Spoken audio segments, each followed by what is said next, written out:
Luxuries की night bulletin दिन भर बिहार में आपका स्वागत है। मैं रिया। सबसे पहले सुर्खियों पर एक नजर। साल के अंतिम दिन भी नीतीश कुमार और तेजस्वी यादव ने बांटे नियुक्ति पत्र। सीएम और डिप्टी सीएम ने एक साथ बीजेपी को देशभक्ति की दिलाई याद। 2024 में विपक्ष का नेता कौन, राहुल गांधी या नीतीश कुमार, क्या बोले तेजस्वी यादव। साल के अंतिम दिन बड़े पैमाने पर आईएएस का तबादला, कई जिलों के बदल गए डीएम। सरकार ने 45 आईपीएस का भी किया ट्रांसफर, कई जिलों के एसपी बदले गए। शराबबंदी कानून को लेकर जीतन राम मांझी की मांग पर सामने आई बीजेपी। विजय सिन्हा बोले, विचार करे सरकार। गंगा नदी में डूबे 7 लोगों का अब तक पता नहीं, ढूंढने में लगी रही एसडीआरएफ की टीम। पटना समेत बिहार के कई शहरों में बढ़ी कनकनी। नए साल पर ऐसा रहेगा मौसम और नए साल को लेकर पटना के युवाओं में जबरदस्त उत्साह। पुलिस प्रशासन की चप्पे चप्पे पर नजर। अब खबरें विस्तार से। साल के अंतिम दिन भी बिहार में नौकरियों की बहार रही। आज पटना के ज्ञान भवन में मुख्यमंत्री नीतीश कुमार और उप मुख्यमंत्री तेजस्वी यादव ने शिक्षकों को नियुक्ति पत्र और प्रशस्ति पत्र दिए। नीतीश कुमार और तेजस्वी यादव ने आज 530 लोगों को नियुक्ति पत्र दिए। इसमें उच्च माध्यमिक विद्यालय के प्रधानाध्यापक, जिला शिक्षा एवं प्रशिक्षण संस्थानों के व्याख्याता, विश्वविद्यालय एवं राजकीय अभियंत्रण विभाग के सहायक अध्यापक शामिल है। कार्यक्रम का आयोजन शिक्षा विभाग एवं विज्ञान प्रौद्योगिकी विभाग द्वारा संयुक्त रूप से किया गया था। कार्यक्रम में मुख्यमंत्री नीतीश कुमार और उप मुख्यमंत्री तेजस्वी यादव के अलावा मंत्री विजय चौधरी, मंत्री डॉक्टर चंद्रशेखर, मंत्री सुमित कुमार सिंह समेत अन्य एक पदाधिकारी मौजूद।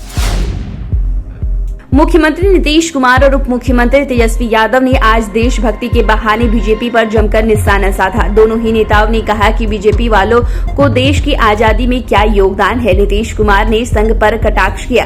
उन्होंने कहा कि आरएसएस का देश की आजादी में क्या योगदान है, ये लोग कुछ भी किए हैं।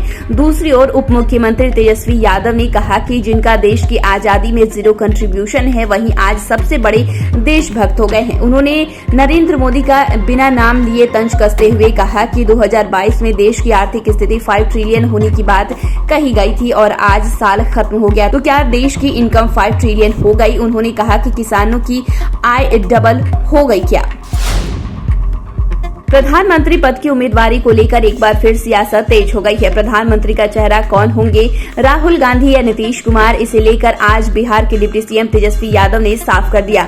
उन्होंने कहा कि सब लोगों की अपनी अपनी इच्छा होती है, सभी अपनी बात रखते हैं। सीएम नीतीश कुमार ने साफ और स्पष्ट कहा कि उनका मोटिव है ज्यादा से ज्यादा अपोजिशन के साथ लाकर चुनाव लड़ने का। राहुल गांधी के नाम पर सहमति को लेकर तेजस्वी यादव ने कहा कि लोग बात करेंगे तब ना, अभी किसी के नाम पर बात करने से क्या होगा क्या नहीं, सब समय पर पता चल जाएगा। बता दें कि आज ही इसके पहले नीतीश कुमार ने कहा कि प्रधानमंत्री बनने की हमारी तो पहले से ही इच्छा नहीं है। उन्होंने यह भी कहा कि जहां तक राहुल गांधी की बात है तो उनके विपक्ष का चेहरा होने से हमें कोई इनकार नहीं है।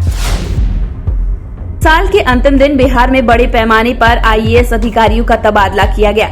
इसकी अधिसूचना दोपहर बाद जारी की गई। सरकार ने जिन आईएएस अधिकारियों का ट्रांसफर किया है उसमें कई डीएम भी शामिल हैं। सामान्य प्रशासन विभाग की ओर से जारी अधिसूचना के अनुसार बैजनाथ यादव को शिक्षा विभाग का सचिव, जबकि मोहम्मद सोहेल को सामान्य प्रशासन विभाग का सचिव बनाया गया है। इसी तरह संजय कुमार सिंह स्वास्थ्य विभाग के सचिव बनाए गए हैं। दूसरी ओर लखीसराय के जिला पदाधिकारी के पद पर तैनात संजय कुमार को मुंगेर प्रमंडल का नया कमिश्नर बनाया गया है। बिहार लोक सेवा आयोग में सचिव के पद पर तैनात अमरेंद्र कुमार को लखीसराय का नया डीएम बनाया गया है।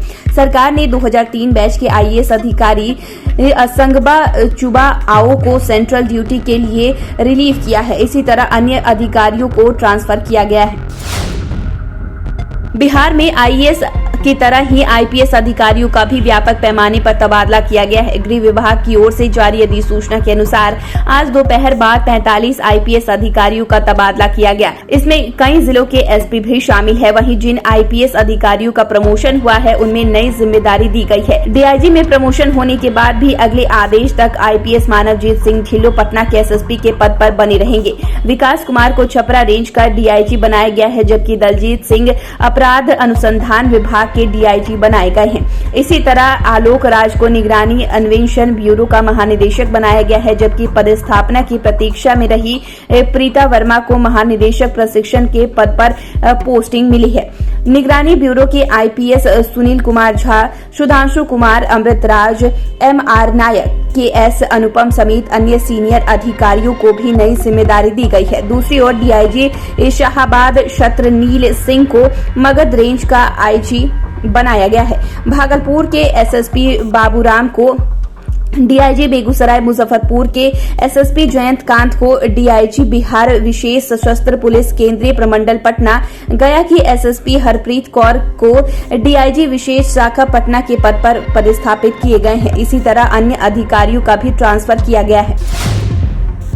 बिहार में शराबबंदी कानून को लेकर सियासत कम नहीं हो रही है। इसे लेकर नीतीश कुमार को कभी अपने ही दल के लोग घेरते हैं तो कभी बीजेपी वाले तंज कसते हैं। इसी कड़ी में कल पूर्व मुख्यमंत्री जीतन राम मांझी ने कहा था कि नीतीश कुमार शराबबंदी कानून में गुजरात मॉडल को अपनाएं। अब इसी मांग पर बीजेपी ने हमला किया है। दरअसल कल जीतन राम मांझी ने कहा था कि बिहार में गुजरात की तर्ज पर परमिट के आधार पर शराबबंदी में छूट देनी चाहिए।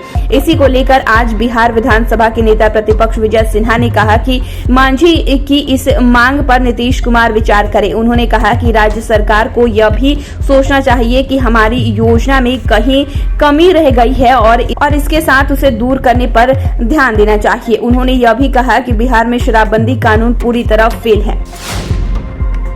पटना की मनेर में आज दूसरे दिन भी डूबे हुए लोगों को एसडीआरएफ की टीम तलाशती रही, लेकिन किसी का पता नहीं चला। दरअसल पटना में कल शुक्रवार को एक नाव पलट गई थी जिस पर सवार 14 लोग डूब गए थे। इसमें से 7 लोग किसी तरह तैरकर जान बच गए, लेकिन बाकी के 7 लोगों का पता दूसरे दिन भी नहीं चल सका। बता दें कि हादसे का वीडियो सामने आया था जिसमें कुछ लोग तैरकर अपनी जान बचाते नजर आ रहे थे। बताया जाता है कि आज एक बार प्रशासन की ओर से रेस्क्यू ऑपरेशन चलाया गया, लेकिन किसी भी डूबे हुए व्यक्ति का पता नहीं चला है।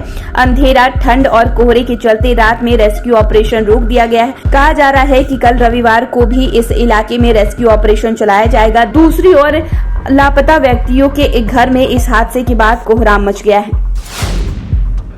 बिहार में कनकनी लगातार बढ़ती जा रही है। पटना समेत 1 दर्जन से अधिक जिलों में शीतलहर जारी है और कोहरे का प्रकोप बढ़ गया है। तापमान लगातार गिरते जा रहे हैं। मौसम विभाग की माने तो बिहार में कड़ाके की सर्दी शुरू हो गई है। कोहरा, ठंडी हवा, आसमान पर छाए बादलों की वजह से दिन के समय ही रात में भी कोहरे, ठंडी हवा, आसमान पर छाए बादलों की वजह से दिन के साथ ही रात में भी जबरदस्त कनकनी महसूस हो रही है। वहीं मौसम विभाग ने ठंड को लेकर अलर्ट भी जारी किया है। मौसम विभाग की माने तो नए साल पर भी ऐसा ही मौसम रहेगा और कनकनी में कोई कमी नहीं होगी। कोहरे की वजह से ट्रेनों और विमानों के परिचालन पर भी असर दिखने लगा है। दिल्ली से आने वाली मैक्सिमम ट्रेनें देर से चल रही हैं। नए साल को लेकर पटना समेत बिहार के तमाम जिलों में लोगों में जबरदस्त उत्साह है। खासकर युवाओं में पिकनिक मनाने को से लेकर घूमने का भी प्लान बना है। पटना में तो नए साल के स्वागत के लिए कई होटलों में विशेष व्यवस्था की गई है। इसके अलावा पार्कों में भी अच्छी तैयारी की गई है। दूसरी ओर पटना प्रशासन ने भी चप्पे चप्पे पर नजर रखने के लिए विशेष रणनीति बनाई है। इलाके में पुलिस गश्ती बढ़ा दी गई है। डीजीपी आरएस भट्टी की ओर से भी अधिकारियों को सख्त निर्देश दिए हैं कि किसी भी हाल में क्राइम नहीं हो। इसे लेकर पेट्रोलिंग में अब बड़े अधिकारी भी बाहर निकल रहे हैं। पटना समेत अन्य जिलों में पियकड़ों से लेकर लहरिया कट बाइक चलाने वाले पर विशेष नजर रखी जा रही है। इतना ही नहीं, पटना के मरीन ड्राइव पर भी पुलिस की विशेष नजर है और मशीन से भी जांच की जा रही है। तो फिलहाल के लिए इतना ही। आपको हमारे द्वारा दी गई जानकारी कैसी रही हमें कमेंट कर जरूर बताएं। चैनल को सब्सक्राइब करें, फेसबुक पेज को लाइक करें। वीडियो देखने के लिए आपका शुक्रिया।